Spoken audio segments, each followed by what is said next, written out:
It's time for Overreaction Monday here on Chicago Bears Now after a second straight win. Is this real life? Bears win 25-24 over the Raiders. My name is Harrison Graham. Like it up, baby. 994 likes on last week's Overreaction Victory Monday episode. Can we top it? Can we hit 1,000 likes on today's show? If you're still fired up after the win last night, go ahead and smash that like button. All right, let's get to some overreactions here. Does Caleb have the clutch gene? Yes, for Smoking Jace. He had it last year. That's one thing he consistently had is he would put the team in position a lot to win the game, and for whatever reason, most times it would not work out. Coaching errors, defense, someone else, blocked field goal, but he showed it again yesterday. First half, a little kind of all over the place. Max Crosby's making plays left and right.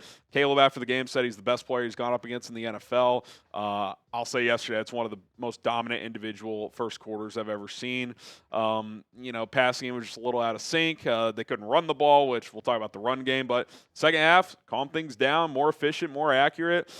Threw a touchdown, led that game-winning drive, which on that final drive, 4 of 5, 42 yards, scrambled a couple times, got 18 yards rushing too. So I think he went for 60 of the team's like 70-something yards on that final drive. So really nice to see him deliver in that moment again to give them a late lead. And then, of course, Josh Blackwell sealed it a couple minutes later.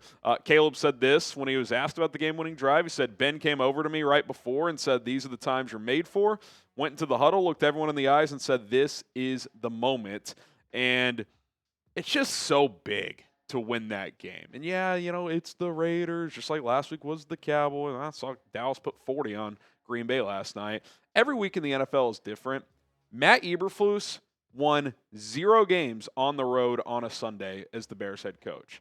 So to go in there and to win that game on the road in a game you didn't play that well in for a good chunk of it, I think it's pretty meaningful. How many times last year, like I said a minute ago, did Caleb put the Bears in position to win, and they would lose for whatever reason? The Hail Mary debacle, the game against Detroit on Thanksgiving where the coach just doesn't know what to do, settling for the longer field goal against Green Bay, which ends up getting blocked. I mean, that's one thing Caleb has shown consistently well. And now he's just playing better overall, which is obviously a good thing. But to see them drive down late in a game like that where things weren't always working, that was nice to see. And obviously it was awesome to have Josh Blackwell seal it.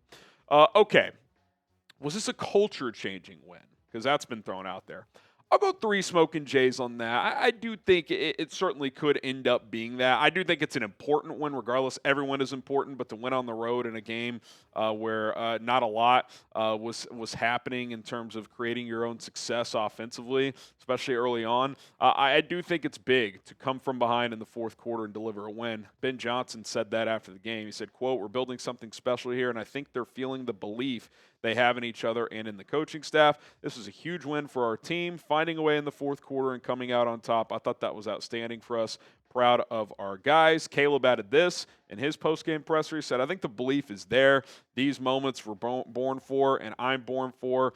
Being able to portray the belief of, guys, this is all we got. This is all we need. We're down. It's all 11 of us. We got to go do a job. The belief, trust, and hard work we put in, those are the moments you wish for and dream about." And look, I've said this before, and I said it again. I said it leading up to this game. This was an empty-the-tank game. I didn't think it would be pretty. I thought the Bears would win, but I thought Vegas would come out and play hard. They certainly did. I was worried that this could be the Ashton Jeanty breakout game. It was. But this isn't college football. It's not about style points. It's about, do you win or do you lose? Now, obviously, some weeks you just kind of have these normal, comfortable victories like you did last week. Some weeks you just get beat like you did in week 2 against the Lions. In other games, kind of like week 1 when you lost and week 3 and this week against the Raiders, they're kind of more 50-50. And do you find a way to win or do you find a way to lose? And yesterday they found a way to win on the road against a desperate team. I don't know how good the Raiders are. I think they're more formidable than they've been in recent years, but clearly they probably have a long way to go.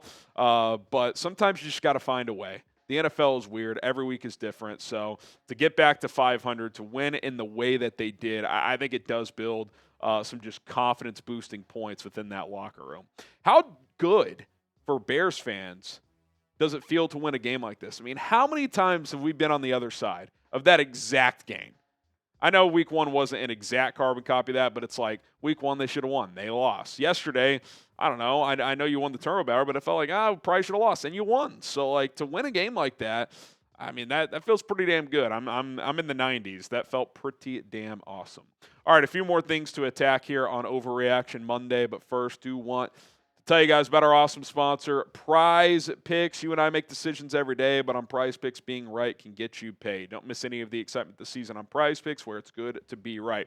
Your boy hit a nice 3-player lineup yesterday, and I'm back for more with a couple games tonight, as PrizePicks is the best daily fantasy sports app to earn money this football season. How wild is it, by the way, that picking Bears players and taking the more on their stat projections is actually working out? What world are we living in? And by the way, PrizePicks, I don't think I've mentioned this, is the only app that offers stacks, meaning you can pick the same player up to 3 times in the same lineup. Want to pick more on Caleb Williams' pass yards, rush yards, and touchdowns? Now you can do so in the same lineup, only on PrizePicks. The way PrizePicks works is simple. You pick more or less on stat projections on 2 to 6 player lineups, and you're good to go. For tonight, I got another 3-player lineup for you. Justin Fields, remember his crazy game against the Dolphins a few years ago when he rushed for 178 yards? Well, they played the Dolphins tonight, the Jets too. Give me the more on his longest rush being 14.5 yards. Need a 15-yard scramble or more. I'm in a good spot there. Bo Nix, I like the more on his passing, 220.5 passing yards. This is a must-win spot for Denver. Can't fall to 1-3. I think he bounces back. And then I'll take less on Jake Browning, 217.5 passing. That was ugly last week. I think he could continue to have some struggles. $20 entry to win $120 there. PrizePicks.com/CLNS is the place to go. Download the PrizePicks app today. Use our code CLNS to get $50 in lineups after you play your first $5 lineup. That's code CLNS to get $50 in lineups after you play your first $5 lineup. PrizePicks, it's good to be right. Okay, do the Bears have major run game problems? For Smoking Jays, there's no doubt. And that's on both sides of the ball. They struggle to run the ball, and they struggle to stop the run. I said it all week. I did a full video on this. Don't let this be the Ashton Jeanty breakout game. So the fact that it was and you still won this game does speak volumes because he ran wild. He had that long touchdown run, but then he had a lot of more just physical runs, wearing down the defense. He was dominant. That was the top 10 pick that a lot of teams were interested in that we hadn't seen a ton of in the first 3 weeks of the year. Obviously, the Bears' run defense has had issues all year, but Jeanty exploited those in a major, major way. And by the way, Raheem Mostert had 4 carries for 62 yards, the number 2 back. So, I mean, they absolutely dominated. I mean, just look at this. I mean, the Bears, 2.7 yards per carry, 69 yards on 26 carries. The Raiders, on just 5 more carries, had 240 rushing, 7.7 average. You shouldn't win a game like this, but when your quarterback severely outplays theirs, even though Caleb didn't play great, that kind of evens things out. But it's tough to win consistently when you can't run the ball and you can't stop the run. Like to have both of that be an issue through the first month it's a concern. There's no question. You should feel pretty fortunate you're a 2-2 team considering that. You're dead last in rush defense. You're now down to 24th and rushing yards per game offensively. But even that's misleading because Caleb's had some timely scrambles this year. The running backs can't get going. And I know on that last drive they found a couple runs, and kudos to Swift finding the end zone there. Monungai had a couple nice runs. I would give him more looks, but you do just wonder if they're in the mix at the deadline. I mean, you got to think pursuing a trade for a better running back is going to be on the table because if they continue to struggle this badly running the football, I mean, it's just not sustainable to win when one part of the offense just does not work. Hardly at all. It's really, really hard to watch at times.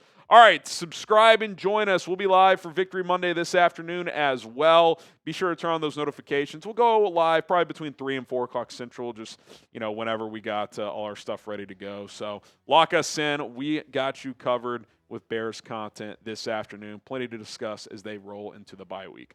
Okay, the good news is while the run game is struggling offensively and defensively, secondary stepping up amid these injuries. For Smoking Jays, 2 guys in particular I want to highlight from the game yesterday. And for 2 weeks now, Tyreek Stevenson has been fantastic. In run support, he's all over the place. Couple breakups yesterday, had an interception, one of the best interceptions I've seen in a while. I mean, it's a crossing route. Gino, I didn't even think threw it really that far behind the guy. I mean, maybe he could have thrown it an extra yard out in front, but Tyreek, full parallel to the ground extension dive, catches it, and then also brings it up to his chest as he turns and lands on his back. Because a lot of the time when you're full extension like that, it hits, when you hit the ground, it's going to pop out, right? But he had the wherewithal to like tuck it in midair while he turned. It was a freaky athletic play. His swagger feels back. And like we know he's a guy that plays with a lot of confidence and belief, but it felt like that started to wave last year, especially after what happened in Washington. And these last 2 weeks with Jalen out, I mean, he has stepped up to the challenge in a major way. I thought he did a great job on George Pickens last week, did a good job on Jacoby Myers yesterday. So I haven't seen the coverage numbers come out yet today. We'll probably hit on that this afternoon. But good for Tyreek, man, because through the first couple weeks of the year, after my prediction of him having a bounce back year, I was like, man, this just may not be happening. And these last 2 weeks, it has. So hopefully he keeps it up. And then Kevin Byard, who I thought his age was showing the first few weeks of the season. Not yesterday. I thought he had his best game as a Bear. 7 tackles, had that huge stop to force the long field goal from Carlson, which, again, even if that goes in and it's not blocked, you had to get that stop there because then you take the timeout, you got 2 left. You would have had about 32, 33 seconds left and 2 timeouts to get into field goal range. So it gave you a chance, even if Carlson made that kick. Obviously, he didn't, so it was a moot point. But that was a huge play. And then obviously had 2 awesome interceptions. Baited Geno into one of them, made a nice play on the other one. I thought it was his best game as a Bear. Last year he was just kind of a solid player. This year he was starting slow. But yesterday, I thought he was terrific. I mean, as great as Max Crosby was, and don't get me wrong, he was unbelievable. Kevin Byard was kind of throwing his own punches back. Like, I'm an elite player in this game as well. Like, those 2 guys were kind of exchanging blow for blow, especially in that first quarter. But good stuff from Byard, Tyreek. I mean, guys are stepping up. I mean, no Kyler Gordon again. Nick McLeod's fighting. So kudos to the secondary for hanging in there these last couple of weeks. I mean, I'm still excited about the win. If you are, get the dubs in the chat, baby. I mean, this afternoon we're on to next. We'll celebrate Victory Monday a little more. Then we're on to the bye week. But soak this one in, man. Fun to win games just like that one. All right, that'll do it for Chicago Bears now. Again, we will be back this afternoon, so hit that subscribe button, turn on the notifications. My name is Harrison Graham. Bear down.